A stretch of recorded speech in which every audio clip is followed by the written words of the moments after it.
Welcome to the Fundraising Leadership Podcast, episode 49. I'm Janice Cunning.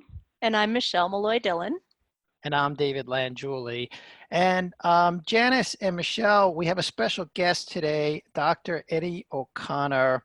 I know Dr. Eddie because he was actually my performance coach for, I don't know, maybe about 8-9 months. A couple years ago when I was training for the World Masters Championship in Jiu-Jitsu. And, you know, Dr. Eddie is a professional speaker and he is both a clinical and sports psychologist, and he specializes in helping folks break down barriers to peak performance. And I found Dr. Eddie because he has this amazing course on the great courses called The Psychology of Performance. And I went through his course, and I'm a big fan of the great courses, as I know your husband is, Janice. Yes. And so after I listened to his course, I was like, I'm going to reach out to this guy and see if he'll coach me, like, because I was bumping up against a bunch of stuff.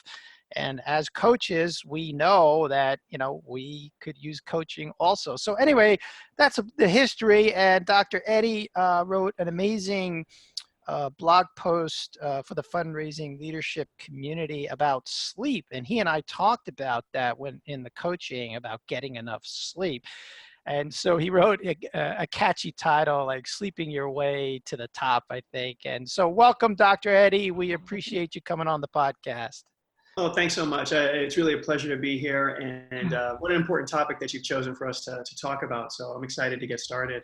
So I know you're out writing and speaking about this topic. So why don't you share, like, what got you started and what got you interested in this?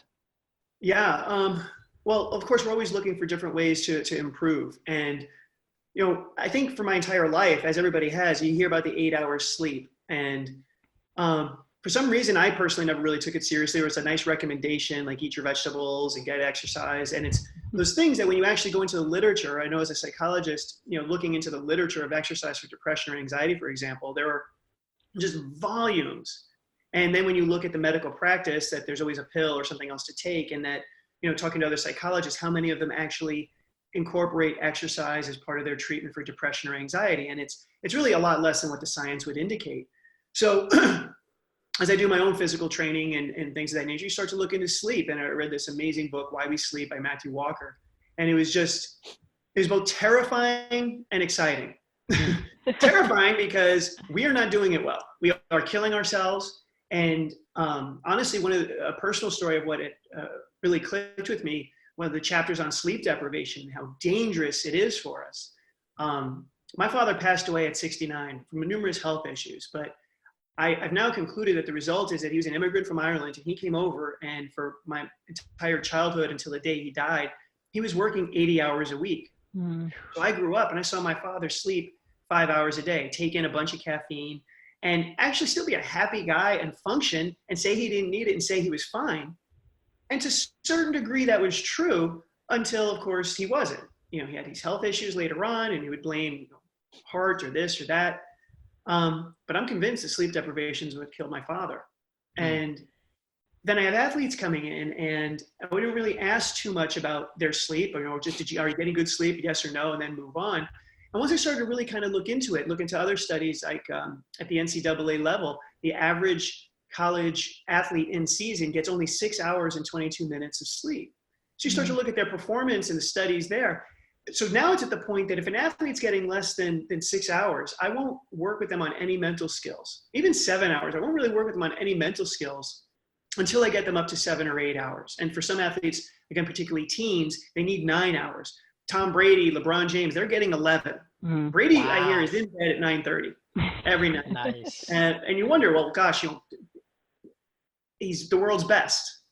Like, he wouldn't do it if it wasn't a really good reason, if he wasn't really feeling the effect. Oh, well, those are the athletes. No, this is human beings. Yeah. Why would we be created to live 1/3 of our life knocked out? If it wasn't an important process, why would we be spending 30 of our hopefully 90 years asleep? And we find out that it's actually not knocked out. It's not a sedative, which is why alcohol doesn't work. So if people are thinking ahead, oh, that'll help, that doesn't. there's actually so much richness that goes on when we're asleep. There's not a body part, there's not a body process that's not affected by your quality of sleep. So finding all of this out for all of these reasons, it just may become really in the last year or more, really, really passionate about this topic. It's such an antithesis to what our usual thought is about hard work, right? We, as a society, we value that, I work so late and I work overtime and I push myself and, I can do more.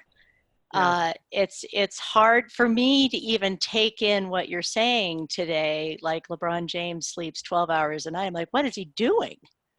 Like, even though I'm understanding and I'm hearing what you're saying, and it's such an antithesis to how we sort of ingrain in ourselves what hard work is and should be. Yeah, well, and again, what he's doing, and again, I read this in an article somewhere, so if James is listening, I don't know if exactly it's 11 or whatever. I want to be sure that I don't speak out of that. But we do know that numerous elite athletes are sleeping way, way, way more. And the reason for that is because of how productive and how hard they're working during the day.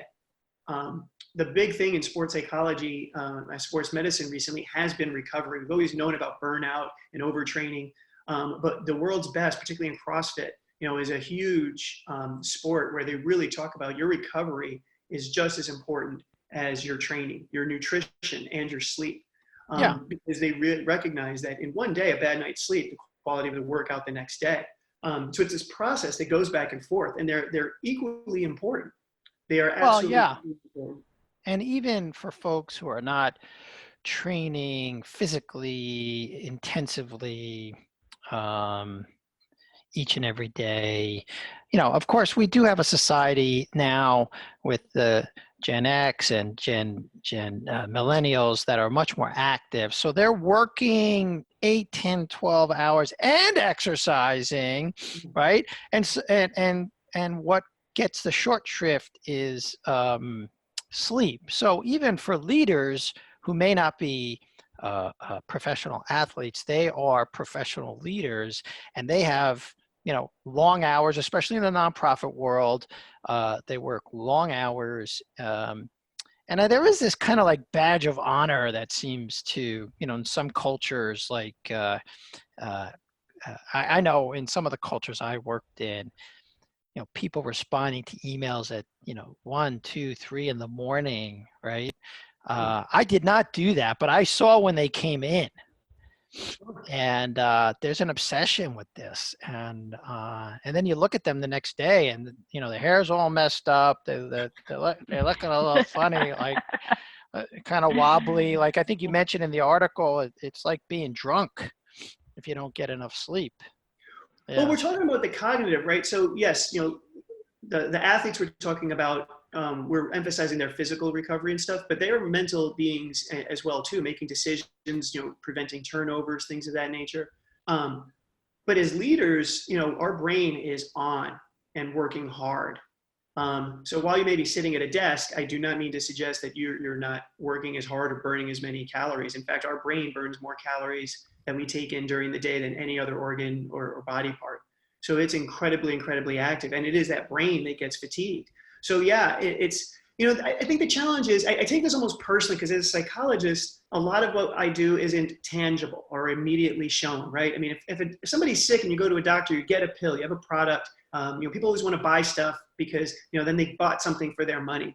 And the challenge with psychology has always been like, oh, I don't know, it was just words, or, it's just a feeling. And it's like, well, I don't know. I tend to be swimming in all my thoughts and feelings, and that's what messes up my life. So I tend to find them to be a priority. But the fact that we work with it and it's some more internal, I think that's what happens with sleep, is that if you send out that email, you write another page of your book at 1 a.m, you finish up that project, you've got something tangible and you feel like you did something. So you get that immediate reward. And that doesn't work with sleep. I mean, you may feel good the next day, but are you always going to know like how much better you're feeling or what you got done when you didn't? If you go to the gym and you get 3 more reps instead of the 2, like I don't think that we're as aware of it, because in the one day it does affect us, but it's much more the cumulative effect. As I said with my father, he thought he was fine until he died. And I think that happens to all of us. It's like, so there will be times that you have to do that one all-nighter, because the fact is it's due tomorrow. And if you don't do it, you get a 0. So you have to skip your sleep. But if that's your pattern, you are so much undermining your ability to learn, to take in information, to be able to retain it, and to actually do quality work. So as you said, when you get in the next day, really, if you go in as a leader on 4 hours of sleep, how are you able to respond to your employees? How are you able to tune into what you're doing? How many times did you read that email to understand what that person was saying? And did you misunderstand it to begin with and then act in a way that was inappropriate simply because you weren't able to pay attention or see what was in front of you? A great study actually showed that the sleep-deprived brain will misinterpret facial expressions as more angry or adversarial. So when we're sleep deprived, we will actually see enemies where there are friends. Yeah, and that's, one of the things that really struck me was, as this idea for leaders that you can impact not only yourself.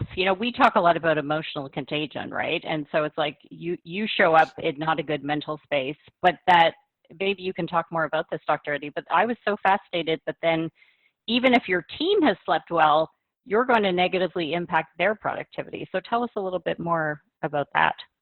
Yeah, well, so in the first sense, we know that if you're sleep deprived, and again, David, you made those great faces and postures about what it would look like. That didn't look very inspiring. It didn't look very charismatic, right? And of course, when you think about people who impress you, right, they have a certain presentation to themselves, and it's one that's well rested. They've done lots of studies that you just show flashcards of people, with less sleep and more, and people will perceive them as more attractive when they have more sleep. And so all of those things end up mattering. So if you want to inspire and project confidence, you have to be well rested. The interesting thing is that, but even if you are, and your subordinates aren't well rested, they're not going to be able to perceive how wonderful you are because they're sleep deprived, right? And their mood isn't great, and they're going to be more negative or angry or things of that nature. And so it really works in both directions. As leaders, we want it's our personal responsibility to be our best selves, to bring our best to our companies and to our missions. And sleep is essential to do that. But we can't then be driving our subordinates and reinforcing them for working those extra hours. And, oh, great, I'm glad you skipped that weekend. We can't promise. I've seen this in some organizations. Say, hey, you've got vacation time, you need to take that, and then have them make up the work, or be texting them on that vacation day, or making them feel guilty when they're gone. That rest and recovery is needed in both directions. And I think as leaders, anything that we can do to set up our work environment so that it's conducive both to us, but also to our teams would be a great advantage. And the research shows that it helps in productivity and results, which is ultimately what we're all doing this for, in addition to health. It's not at the cost of one or the other. I see you talking about sleep as really a key component to working smarter, not harder, right? Yeah. With enough sleep, we can be clearer thinking. We can read other people's emotions better. We can have a handle on our own emotions better. We can be more conscious of how we're leading a team and how we're being in life. And it gives us a more quality of life too. Absolutely. Well, and let me ask this. So for what you guys do, I mean, fundraising is difficult, right? Can be. Leadership is a lot of problem solving, right? So how important is creativity to the quality of your leadership, and how much creativity do you want in your teams? Well, that's a great question. The fact that many nonprofit organizations are thinly resourced financially, and so that's where you have to be in that kind of an environment, which is a stressor to begin with, right? You don't have a lot of financial resource, even like in a startup organization like ours, fundraising leadership, right? We have to constantly be creative because we just don't have a lot of financial resource to sit back and just enjoy things, So we're constantly creating stuff, killing stuff, trying stuff, and I find when I have a cold or the flu or not enough sleep, that I'm speaking personally, I am not as creative as when I've had, good exercise and good sleep and feeling healthy. Yeah. So, And I would add to that too. For me, it's also resilience, which we work a lot with our clients on resilience because and I must say, my mother tells these stories. I don't believe her, but apparently I slept all night the day I got home from the hospital. I mean, I'm a bit of a championship sleeper, I must say. It's a superpower I have. And I continue to this day at 50 to be a very good sleeper.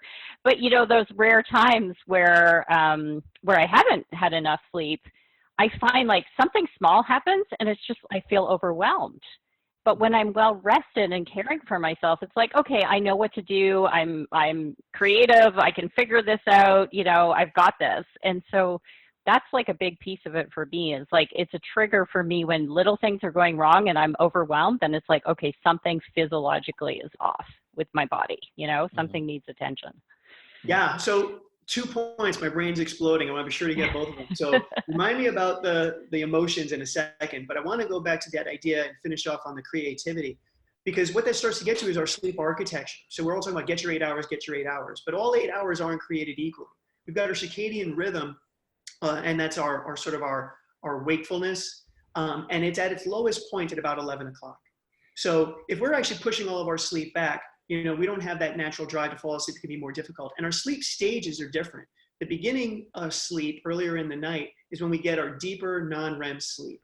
And that is where we probably get most restored, refreshed physically, mentally, emotionally.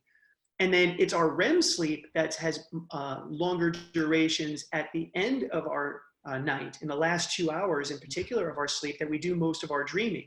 And that's where we're actually storing more of that information. And that's where our creativity really gets the biggest boost. So if you start to think about that, if you're getting up for those early morning meetings, which I think is probably the biggest thing in corporate America, those early mornings, are you getting up at 4 or 5 o'clock to work out early, which is great to be healthy, but you're cutting out your biggest time opportunity for that creative REM sleep. So we want to be careful about how we divide up those 8 or 9 hours.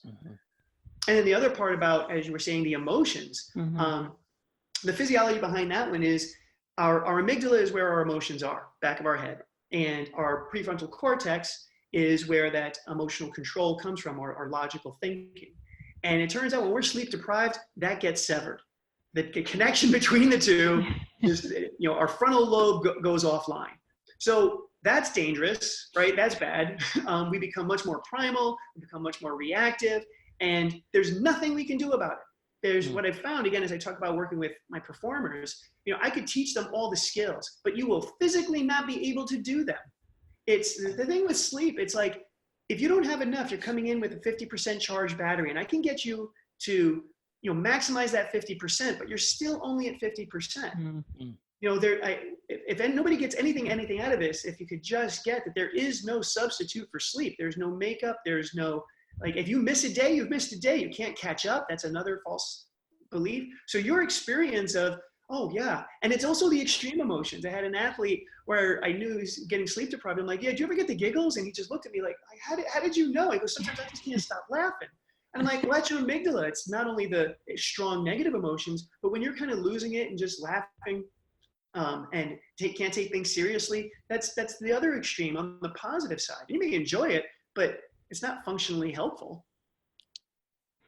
Yeah, that's great. Well, so much. Yeah, there's a lot there. Yeah. But the bottom line is, really, I mean, it's Sorry. like so simple. No, there's a lot there. We love it, and of course, the book you cited, there's a link from the blog post to the book. I have it in my queue for Audible. I intend to listen to it.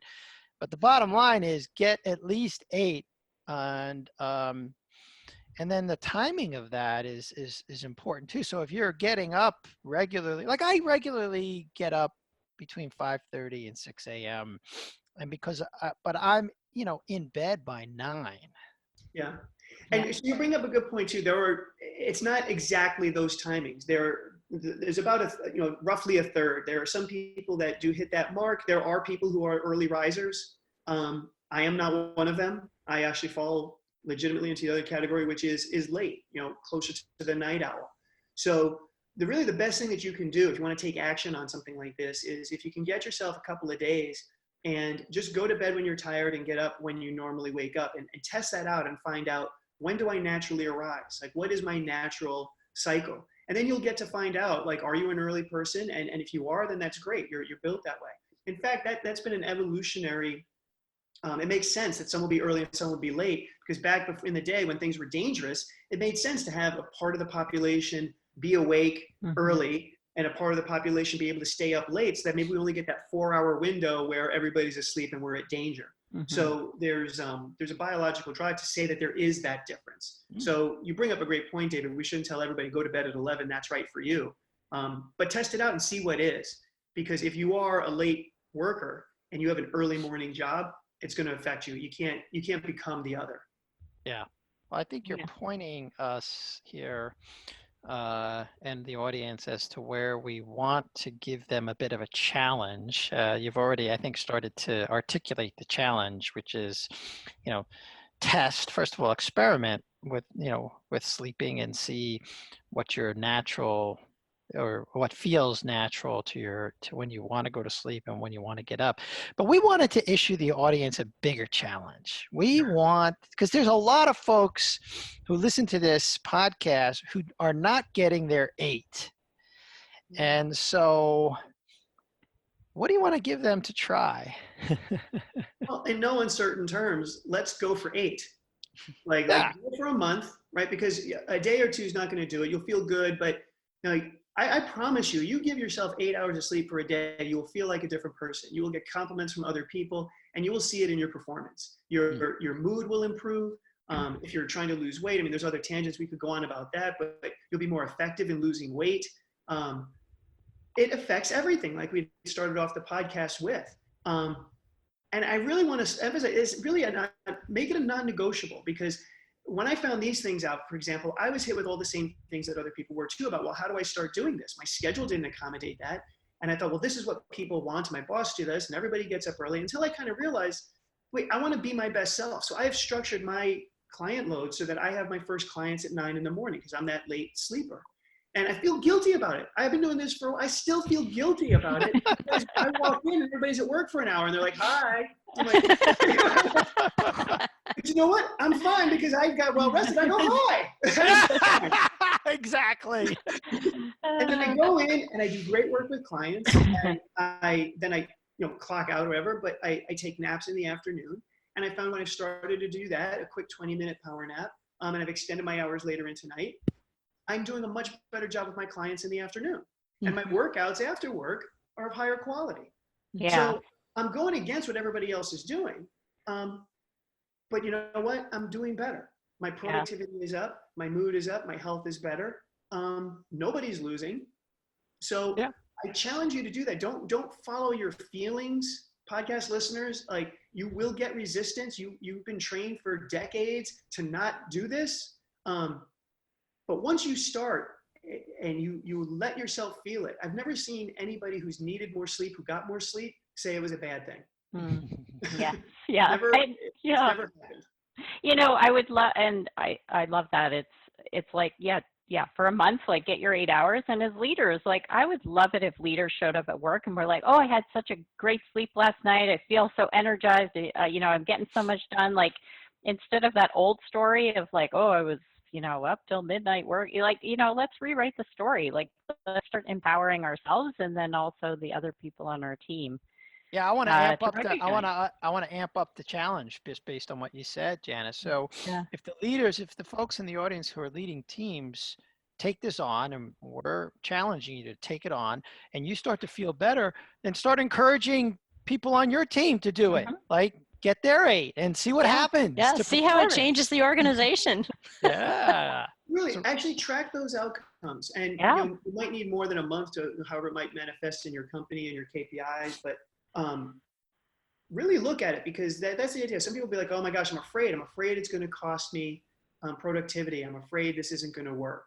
For whatever reason, I found that people be like, yeah, that's research, but that's great in a lab. What's it really look like in my company? And so the only way to do that is to collect your own data. I promise you're not going to be disappointed.